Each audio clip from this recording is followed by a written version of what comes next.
कहानी शुरू होती है और 1950 में एक काल्पनिक शहर को दिखाया जाता है जिसका नाम विक्ट्री होता है। ये एक छोटा शहर होता है जो कि रेगिस्तान के बीच में बसा होता है। सैकड़ों लोग इस गांव में रहते हैं जो कि काफी अमीर हैं। वो यहाँ पर एक आलीशान जिंदगी जी रहे होते हैं और उस शहर में रहने वाले सभी लोग एक मिस्टीरियस काम को कर रहे होते हैं। और इस शहर का जो हेडक्वार्टर होता है वो एक बड़े से पहाड़ के ऊपर रेगिस्तान के बीच में होता है और उस रेगिस्तान में औरतों का जाना मना होता है।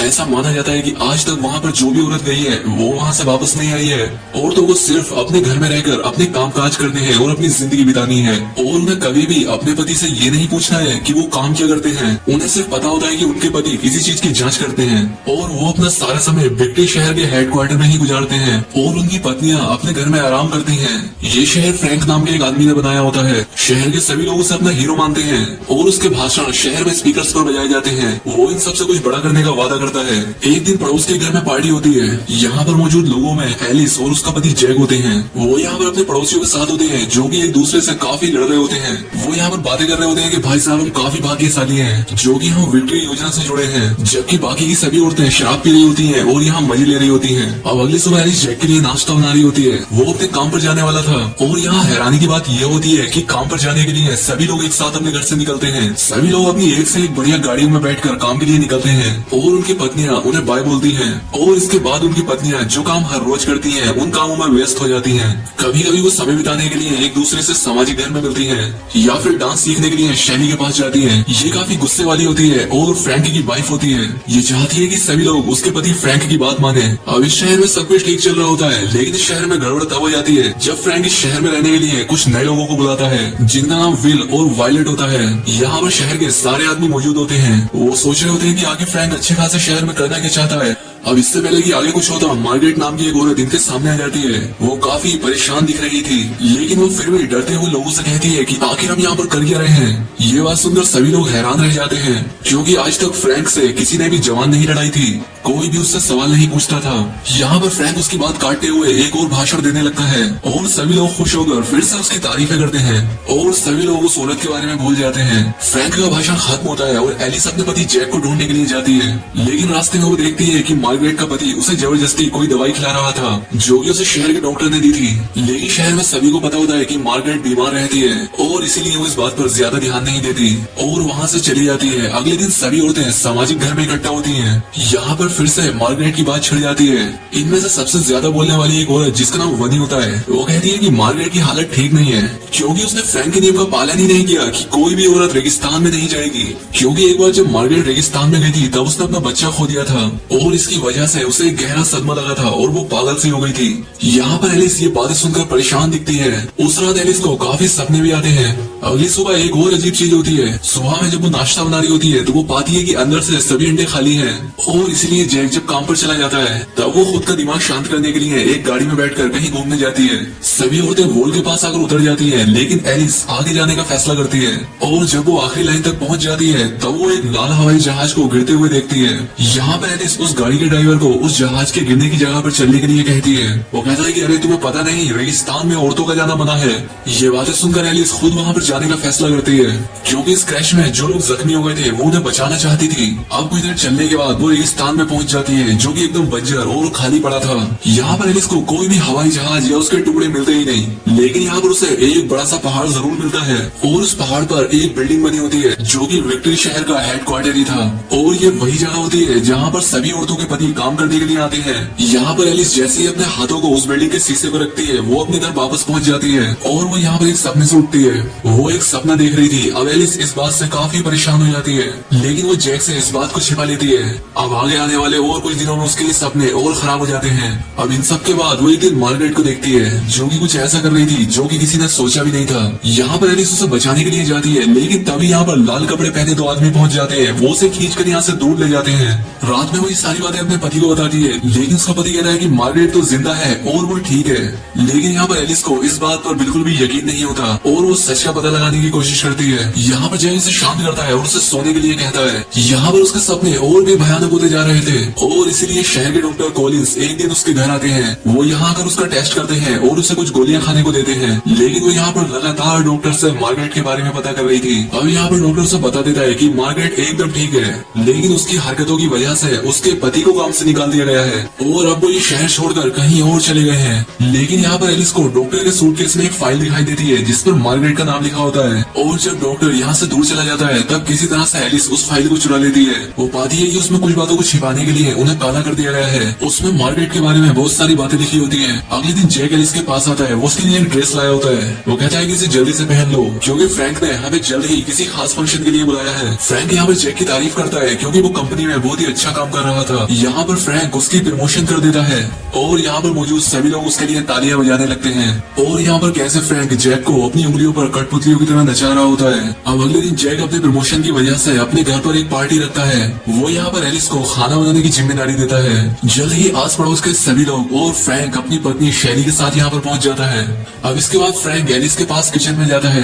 वो उससे कहता है कि तुम वाकई में अपना दिमाग चला रही हो, मैं तुम्हें चैलेंज करता हूँ जितना हो सके तुम इस शहर के बारे में पता लगाओ। और यहाँ पर एलिस समझ जाती है कि वो पागल नहीं है, जो भी शहर में हो रहा है वो सब कुछ सच है। अब इसके बाद जब ये सभी लोग डिनर करने लगते हैं तब यहाँ पर एलिस अपनी बात इन सभी के सामने रखती है। वो कहती है कि शहर में कुछ बदलाव की जरूरत है।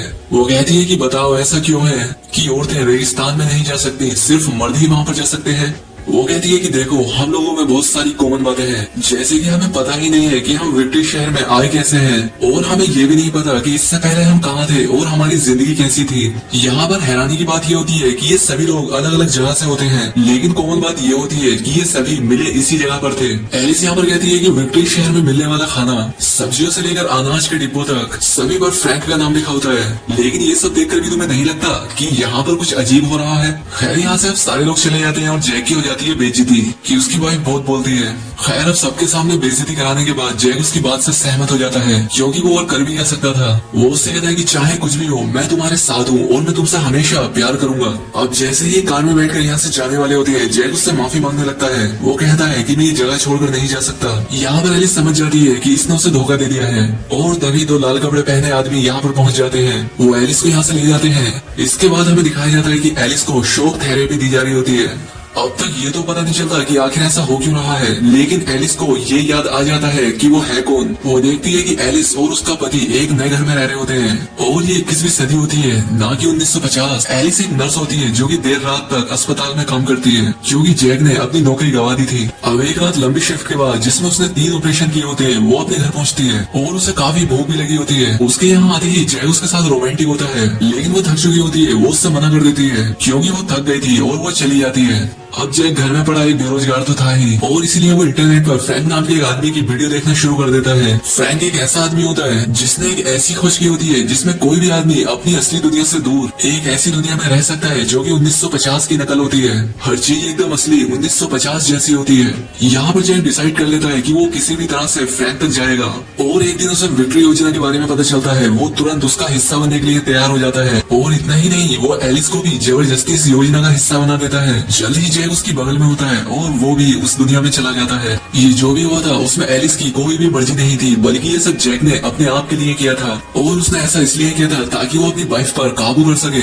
और इसके बाद जैक विक्ट्री शहर का नागरिक बन जाता है और उसकी वाइफ एलिस की सभी याददाश्त मिटा दी जाती है। विक्ट्री शहर में जितने भी लोग थे उन्होंने अपनी मर्जी से इस शहर में बसने का फैसला किया था, जबकि औरतों को उनकी बिना मर्जी के इस दुनिया में लाया गया था। और जितने भी इस दुनिया में बच्चे दिखते हैं वो असली नहीं होते, बल्कि उन्हें बनाया गया होता है उन माँ बापों के लिए जिनके असली दुनिया में बच्चे नहीं थे। इसके बाद दिखाते हैं कि एलिस जो यहाँ से भाग रही होती है उसकी उस याददाश्त को पूरी तरह से मिटा दिया जाता है और वो फिर से अपने वही पुराने काम करने लगती है। लेकिन इस बार इस नकली दुनिया का जादू ज्यादा दिन तक नहीं चलता क्योंकि जब जैक एक दिन यहाँ पर एक गाना गुनगुना रहा होता है तब एलिस को उसकी योजना याद आ जाती है। वो उसका पसंदीदा गाना था जो कि उसकी असली दुनिया 21वीं सदी का एक गाना था। अब एलिस की पुरानी यादें वापस आने लगती हैं और वो समझ जाती है कि उसके साथ जो कुछ भी हो रहा है इस सब में उसके पति का हाथ है। अब ये बात पता लगने के बाद जैक मान जाता है कि हाँ मैंने ही ये सब कुछ किया है। वो कहता है कि मैंने ये जो किया हमारी खुशी के लिए किया है, क्योंकि 21वीं सदी में हमारी जिंदगी में काफी उतार चढ़ाव थे। मेरे पास कोई नौकरी नहीं थी और तुम्हारे पास मुझसे ठीक से बात करने के लिए टाइम भी नहीं था, और इसीलिए मुझे ये फैसला लेना पड़ा। और हमारे पास अब एक अच्छी जिंदगी, बहुत सारा पैसा और सब कुछ है। जैक कहता है कि तुम्हारी जिंदगी तो यहाँ पर भी आसान है, तुम्हें बस दोस्त बनाने होते हैं और आराम करना होता है, जबकि मुझे असली दुनिया में जाकर पैसे इकट्ठा करने पड़ते हैं। और यहाँ पर पता चल जाता है कि विक्ट्री शहर के सारे आदमी कहाँ जाते हैं। वो किसी भी चीज की खोज नहीं करते हैं, बल्कि वो विक्ट्री शहर के हेडक्वार्टर के पास जाकर असली दुनिया में जाते हैं और वहाँ जाकर पैसे कमाने की कोशिश करते हैं ताकि वो अपनी पत्नियों को अच्छी जिंदगी दे सके। लेकिन एलिस ये सुनने के बाद अभी भी दुखी होती है कि आखिर उसके पति ने उसे धोखा क्यों दिया।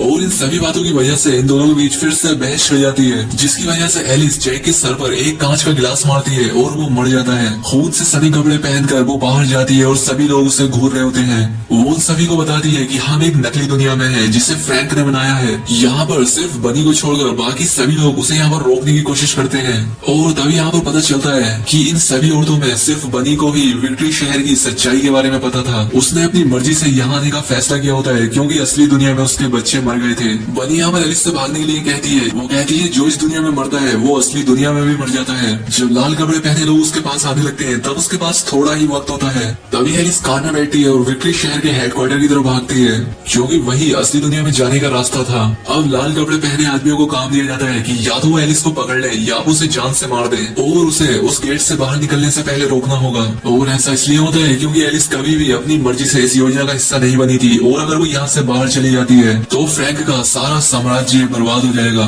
अब वो उस पहाड़ तक पहुँचने वाली होती है, लेकिन रास्ते में उसकी कार खराब हो जाती है और इसीलिए वो पैदल भागने लगती है और वो लाल कपड़े पहने लोग उसके पास पहुँच जाते हैं। फ्रैंक यहाँ पर सारी जानकारी ले रहा होता है और तभी उसकी वाइफ शैली यहाँ पर आती है। वो उसके सीने में चाकू मार देती है और इससे वो मर जाता है, लेकिन वो यहाँ से जाने से पहले कहती है कि अब मेरी बारी है। इसके बाद एलिस भी वहाँ पर पहुँच जाती है और वो जैसे ही हेडक्वार्टर की खिड़की के पास पहुँचती है तो उसे जैक की एक बात याद आती है, जिसमें वो उससे कह रहा होता है कि वो उसके साथ विक्ट्री शहर में ही रहे।